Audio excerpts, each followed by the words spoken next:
बहुत बहुत स्वागत। आप देख रहे हैं मथुरा हलचल न्यूज। आइए बढ़ते हैं आज की ताजा खबरों की ओर। वृंदावन के टूरिस्ट फैसिलिटी सेंटर में गुरुवार को प्रशासन द्वारा ठाकुर बाके बिहारी के दर्शनों को और बेहतर बनाने के लिए बाके बिहारी मंदिर के सेवायत गोस्वामियों के साथ बैठक की, जिसमें श्रद्धालुओं को ठाकुर बाके बिहारी जी के दर्शन ऑनलाइन द्वारा करवाने की बात पर विचार विमर्श किया गया। जिलाधिकारी शैलेंद्र कुमार सिंह ने जानकारी देते हुए बताया कि ठाकुर बाके बिहारी जी के दर्शनों को श्रद्धालुओं की संख्या लगातार बढ़ती जा रही है, जिसके चलते व्यवसाय बनाने में काफी दिक्कतों का सामना करना पड़ता है। उसी को ध्यान में रखते हुए आज बाके बिहारी मंदिर के गोस्वामी समाज के साथ दर्शनों को लेकर और बेहतर बनाने को लेकर चर्चा की गई। बाके बिहारी सेवायत रजत गोस्वामी ने बताया कि जिला प्रशासन द्वारा ठाकुर बाके बिहारी के दर्शनों को ऑनलाइन पंजीकरण से शुरू करना चाह रहे हैं, जो कि बहुत ही अच्छी बात है। हम सभी गोस्वामी पहले ही ऑनलाइन पंजीकरण के माध्यम से दर्शन करवाने के पक्ष में है, क्योंकि जब कॉरिडोर बनाने का मामला चल रहा था उस समय हम सभी यही चाह रहे थे कि ऑनलाइन दर्शन कराने से सिर्फ सीमित लोग ही दर्शन करने आएंगे, जिससे मंदिर में भीड़ का दबाव नहीं रहेगा और श्रद्धालुओं को ठाकुर बाके बिहारी जी सुगम दर्शन मिलेंगे। देखिए, आप सभी लोग जानते हैं कि ठाकुर बाके बिहारी पवित्र मंदिर में लगातार श्रद्धालुओं की संख्या बढ़ती जा रही है। उसके चलते कई बार वहां व्यवस्था बनाने में दिक्कतें भी आती हैं। उसको दृष्टिगत रखते हुए आज जो गोस्वामी समाज के लोग हैं, मैं और एसएसपी साहब, नगर निगम के लोग, एमबीडीए के लोग, सभी लोग साथ बैठे और इसके पीछे मंशा यही थी कि व्यवस्थाओं को कैसे और बेहतर बनाया जाए कि जो भी श्रद्धालु जन यहाँ पर आए एक बेहतर एहसास के साथ यहाँ से वापस जाएं।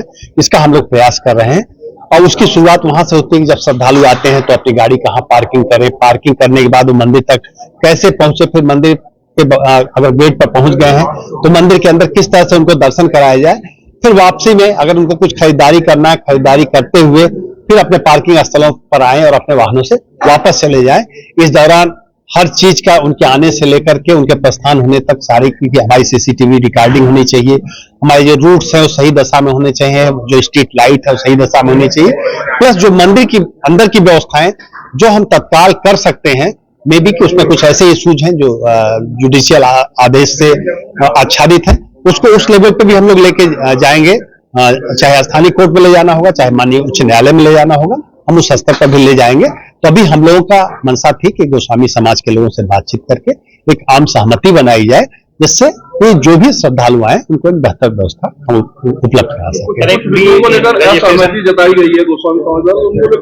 देखिए, निश्चित रूप से अभी हम उन कदमों पर बढ़ना चाहेंगे जिसपे हम सब लोगों की सहमति है। देखिए, दो पार्ट में उसको हम रखेंगे।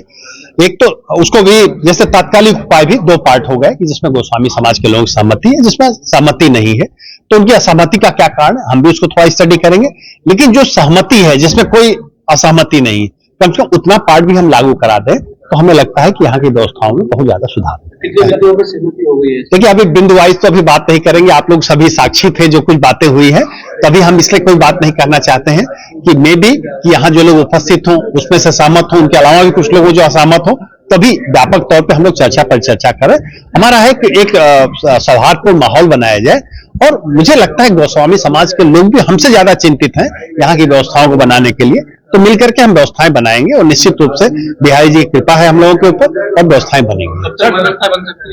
देखिए, हम लोग तत्काल लगे हुए हैं। अभी जैसा आप सभी लोग जानते हैं, माननीय उच्च न्यायालय में 31 को भी सुनवाई है, माननीय सिविल न्यायालय में भी हमारी एप्लीकेशंस कुछ लगी हैं, तो अगर हमारी सहमति बन जाएगी तो हम सहमति पत्र भी कोर्ट को सौंपेंगे कि हम सब लोग सहमत हैं, तो मुझे लगता है कि कोर्ट को निर्णय करने में सहूलियत होगी। ऑनलाइन रजिस्ट्रेशन का टेंडर हुआ है? इसके बारे में मैं एमबी प्रक्रिया का फॉलो किया गया है, जिस तरह से प्री रजिस्ट्रेशन को जी।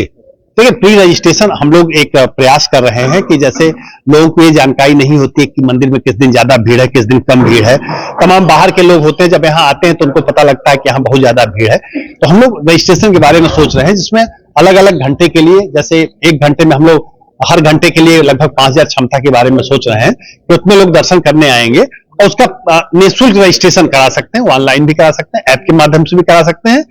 और यहाँ पर आएंगे तो यहाँ पर भी डिफरेंट स्थानों पर उसके कियाक्स लगे होंगे, वहां पर भी करा सकते हैं।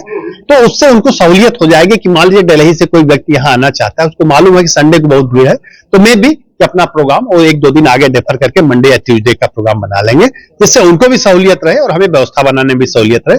क्योंकि आप देखते होंगे कुछ दिनों में ज्यादा भीड़ होती है कुछ दिनों में सामान्य तौर पर उतनी भीड़ नहीं होती है। तो एक तो भीड़ का इक्वल डिस्ट्रीब्यूशन होगा। ऐसे कुछ आवर्स ऐसे होते हैं इसमें बहुत ज्यादा भीड़ होती है, कुछ समय ऐसे होते हैं इसमें कम श्रद्धालु आते हैं। तो जब अगर हमारी ऑनलाइन दर्शन पर्ची व्यवस्था लागू हो जाएगी। गोपी कृष्ण हॉस्पिटल चिकित्सा के क्षेत्र में मथुरा का अग्रणी हॉस्पिटल एवं पहला टेस्ट ट्यूब बेबी सेंटर है।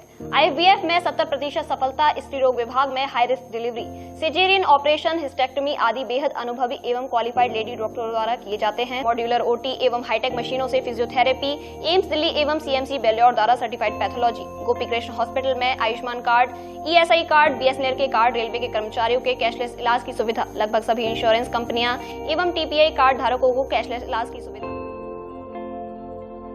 जय गुरुदेव हॉस्पिटल महोली रोड मथुरा। हमारे यहाँ minor OT, emergency, ICU, PICU, NICU, सभी प्रकार के CT स्कैन, एक्सरे, अल्ट्रासाउंड, अत्याधुनिक पैथोलॉजी लैब, प्राइवेट एवं जनरल वार्ड, डिलक्स रूम, महिला चिकित्सकों द्वारा डिलीवरी सुविधा, आंखों का ऑपरेशन, दांतों का उपचार, सभी प्रकार के ऑपरेशन, उचित दर पर दवाइयाँ, 24 घंटे एम्बुलेंस सुविधा। जनपद में सबसे कम दर पर 100 रुपए में OPD सुविधा उपलब्ध है। संपर्क करें 8650777901।